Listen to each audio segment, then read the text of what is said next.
Divorce regrets. 6 months later, divorcing my husband was a huge mistake. This one is long, but worth it for everyone to read. If I could give anyone a piece of advice for divorce, it would be to not do it under normal circumstances. If your spouse is beating you or threatening you or your children, then of course get out and fast. In my case there was no abuse. We were together for 8 years, that was mostly good, and we have 4 kids. Right around 5 years, I got a promotion at work and I got it in my head that my ex-husband was dragging me down, or at least holding me back from more success and a better life. We never had a lot of money, but with my promotion I was now making more than he was. I started working longer hours and at the same time his hours were cut, so he was at home more.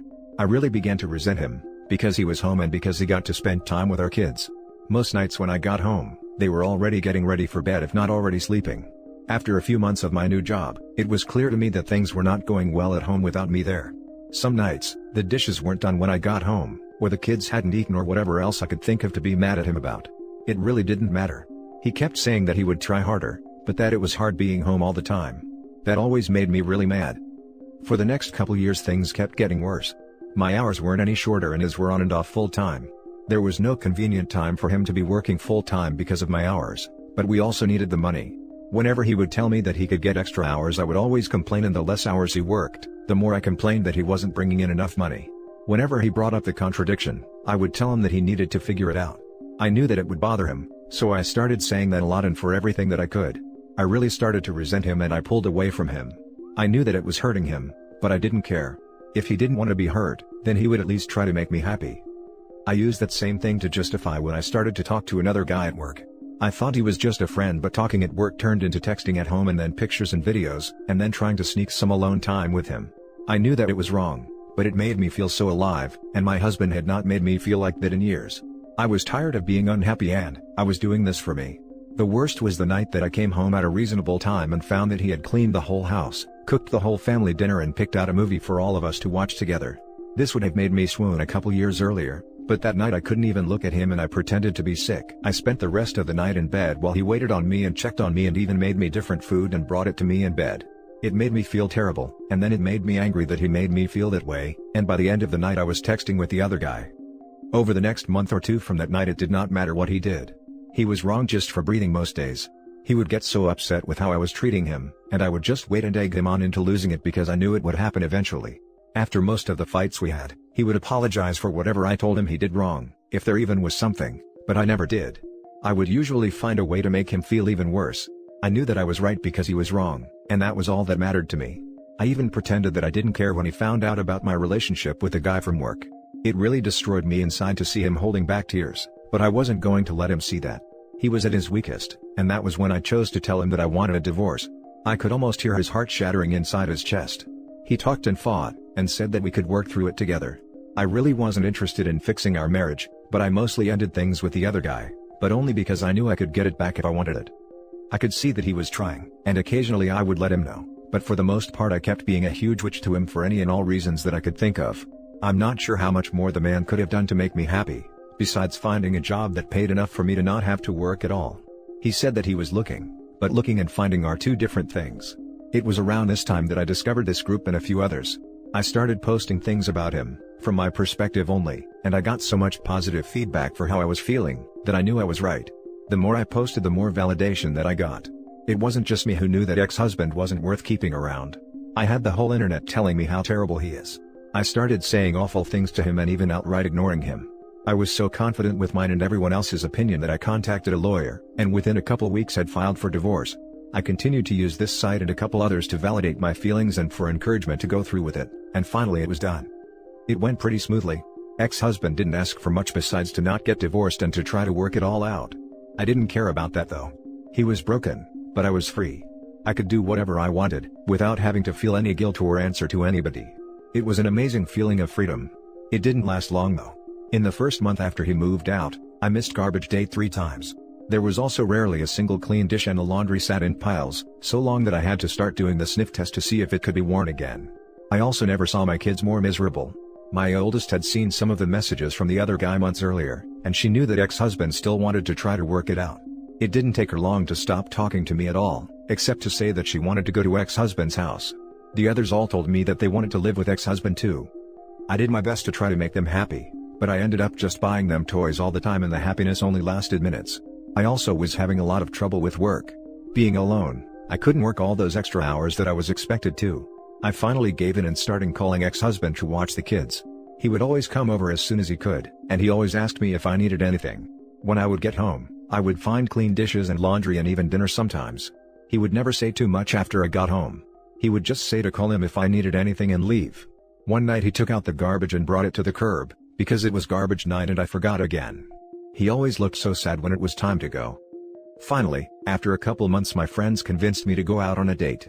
It was for dinner and a movie and I was excited and hopeful, but at dinner I started getting a feeling of overwhelming guilt. It got so bad that I ended up not even going to the movie. A week and about a million tears later, I was on a therapist's couch. I told her everything that had happened, starting with the promotion that I got at work. She did not agree with me or with any of the encouragement to divorce that I got. I ended up in her office 2 and sometimes 3 times a week, and the more that I talked to prove that I was right, the more that I started to see how wrong I was. It was truly heartbreaking. I don't know if I cried as much in my whole life as I did in the first month in her office. After about $2,000 of therapy sessions, I learned that my ex-husband had his faults, but I figured out that mine were so much worse. I did so many awful things and said awful things that I wouldn't want to be with me, but he did. I still remember him asking me in the meeting with the lawyer to please not go through with it. I did go through with it though, and then later I bragged on here how great it felt. I was so wrong, and now I can see it. A couple weeks ago, I went outside with him when he was leaving the house. I asked him about getting back together. When he looked at me his eyes were full of tears and a couple went down his cheeks. He told me that he didn't know if he could. He said that the pain has been too much for too long, and that if we got back together that I might just turn around and do it to him again. He said that he always thought that I would realize how much he loved me and stop, up until I signed the divorce papers and let out a big over-exaggerated sigh of relief. He said that hurt him more than anything else, and that he doesn't know if he can ever trust me again. I don't blame him. I destroyed a man, who, looking back, was a great husband. I deprived my kids of having a great father in the house with them and I took his kids away from him. And me, the one who pushed for the divorce expecting happiness and a life of freedom, spend all my free time sitting at home or sitting on a therapist's couch. Please don't just take the advice of anyone on this site or any other about getting a divorce. If your marriage is bad, look at yourself first and see if you can make changes. This is advice for men and women. Getting divorced is not fun. Being divorced is not fun. And seeing your husband broken and your children never happy because of your actions, is the most painful experience that I can imagine. I wish all of you well and hope that you will give your marriages a second chance. Now for the top comments. I hope he doesn't take you back. This. She sounds awful and he deserves someone so much better. My ex did worse. Used me for schooling 100G over the years. I worked full-time, she was in school, had an affair after treating me like crap. I tried to salvage for 2 years, then she took me to the cleaners, after I said I would not be just roommates. Now threatening to take full custody as I picked up more work to make up how she left me broke. I could never take her back. She is happy living with a fair partner. To OP, my ex-wife could have written this post, so I feel like I may have an idea how your soon-to-be ex-husband feels. A year after the divorce, my ex-wife came to visit the kids and begged for me to talk to her as I was no contact on any topic not about the kids. She lamented her cheating, her cruelty, her constant fault-finding, but mostly, she said she missed my friendship and could we please try again. Oh, how I longed to hear those words. I would have paid any price, made any promise, done anything to try again, but for the divorce. She was so happy hitting me over the head with it, and how happy she was going to be without me in her life. It broke me. My heart and my soul, my self-worth were tied up in our marriage, and she destroyed all of it. I couldn't possibly go back to her. I had escaped a prisoner of war camp, never to return. Dear OP, you are asking your ex-husband to return to a POW camp with only the weakest promise that the commandant won't torture and cruelly abuse him this time. It is too big of a risk for him to take. Please tell me that you are going to let him start having overnights with his kids. He and they don't deserve to be punished for the choices that you made. For real. Unless there's a factor of abuse, I can never understand people who don't attempt 50-50 custody. What did you bring to the relationship with your husband, who, by interpreting your words, brought you unconditional love? Could you tell us what exactly you were missing from the marriage? Could you tell us what exactly you were missing from the marriage, aside from the fact that being single is hard work? Now for the next story. She regrets it. We divorced a year ago, and it destroyed me. After 12 years and 2 kids together, she cheated with a coworker, left me for him. Everyone told me that she would regret what she was doing, but she was so cold and sure, that I was the one who ended up filing. After the divorce, she bought a small house and the guy lives with her. My kids live with this man for half their lives. I really try not to think about it too much, but it sucks.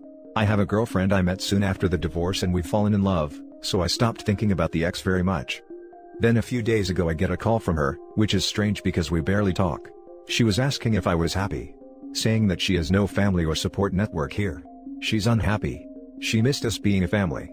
She asked if she would ever have a chance with me again. I would have given anything to hear those words last winter.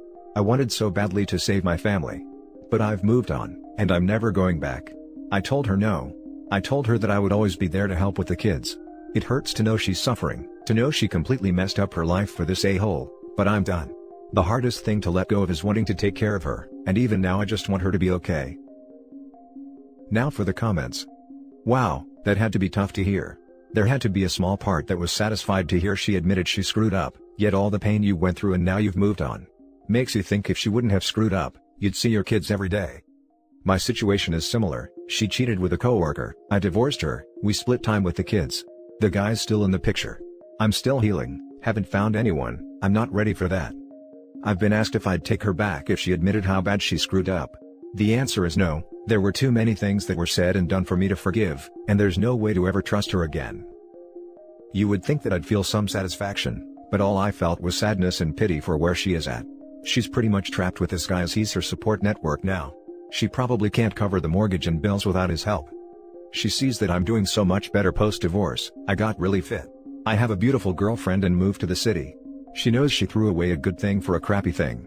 I always knew that she would see it, but it doesn't feel good to know it now. Dude, I feel for you, and fear this could be my soon-to-be ex in a year. As a man, I don't know how we get past the desire to support them, and be there for them forever. It's just how some of us are wired. Sadly, only the good men are wired this way. Even more sad is that the women, who would be perfect for men like you, have already been destroyed by the ones not like you. It's just nuts when you think about it. She may think she regrets her decision, but getting back together wouldn't work out in the end. The conditions that led her to cheat in the first place would still be there. It may be an unpopular opinion, but I believe an affair is a symptom of the problem, not the problem in and of itself. She was unhappy and looked for happiness with someone else. If she's still unhappy, she needs to keep looking and not try to go back in time. I think she needs to figure out it wasn't his job to make her happy. That maybe if she was able to grow and learn, that it was always her inner unhappiness that was the root cause of her problems. Maybe then they could move forward. Now for the last story. Ex wants to move back in, told her no. A little background: married for 15 years, wife left to move in with boyfriend in a different state about a year ago. We divorced as quickly after that as possible. 3 kids. I got full custody in the divorce in a state where that is very rare. So, my ex shows up at my doorstep because she's leaving her boyfriend. My kids let her inside because it's mom, and I haven't told them not to. I'm not sure if I should or not. My issues with their mother aren't theirs to deal with and I want them to have as best a relationship they can with her. Anyway, she just wants me to hold her, so I hug her for a minute and then she lets me know she's leaving her boyfriend and she wants to move back into the spare bedroom, if possible. I tell her no, it's not possible. Why doesn't she move in with her parents till she's back on her feet? She says she doesn't want her mom telling her she told her so. I just rolled my eyes and let the conversation die. I wanted to fix it for her still. It took a lot to just sit there and say nothing till she got uncomfortable enough to leave. Maybe I should have just told her to get out. I don't know. I know she can't be in my life again. Top comments. Good for you for standing your ground. It's not easy to be in your position. I think you showed remarkable restraint. You seemed very aware of thinking about your children and their point of view during the whole incident. I'm not surprised someone selfish enough to walk out on her family for a boyfriend would think the world still revolves around them. Almost as if her life with your family was on pause and static while she was gone. I mean, at least there was some level of awareness. She asked for the spare bedroom at least. Which is still ridiculous. You ever see that episode of Futurama when Bender becomes something like a god to some race? I love a quote from it: when you do things right, people won't be sure you've done anything at all. You're doing it right. You held your ground and remained civil and courteous. The right thing is rarely easy or popular. Tough call, but the right call. You're very gracious for being cordial. But dude, she left you. It didn't work out so she now needs your help? Not trying to crank you up, but never forget she cheated on you, and walked out not only on you, but the kids. It ain't right. Again, commend you on doing what's right by letting her in because of the kids. Hugging her? I guess it's noble and I probably would do the same. But letting her stay in a spare room? That'd be a hard no. You don't need to bring that crazy into your home or life. I'd politely say you are more than welcome to come to the house and visit the boys anytime you'd like. And leave it at that. Do everything you can to help her relationship with the kids, but don't compromise your sanity. And for God's sake, don't let her weasel back into your life after she clearly and deliberately crap on you. And that's it for this video, guys. If you have thoughts to share, leave a comment below. Don't forget to hit like and subscribe if you like this content. Turn the notification on to get updated on my latest posts. I'll catch you in the next one. Good day, everyone.